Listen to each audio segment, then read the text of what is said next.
Ekipe ya Piramide mu gihe iri kwitegura gukina ekipe ya APR FC ifite umukinnyi wayo kabuhariwe witwa Ramadan Ahmed Sobi, ni umunyamisiri. Uyu mukinnyi witwa Ramadan Sobi yambara nimero 10 akina ku ruhande rw'ibumoso, hazwi nko kuri 11. Muze kumwitegereza, ni umukinnyi w'umuhanga cyane. Uyu mukinnyi witwa Ramadan Ahmed Sobi mu mwaka wa 2016 yakiniraga ekipe yo mu gihugu cy'Ubwongereza muri shampiyona y'icyiciro cya mbere.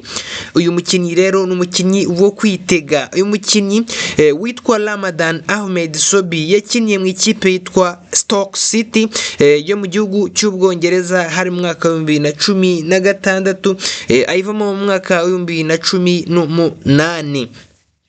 Uyu mukinnyi witwa Ramadan Ahmed Sobi yayikiniye imikino 42, ayitsindira ibitego bigera kuri 2, hanyuma aza kuba atanga na assist imwe muri ekipe ya Stoke City.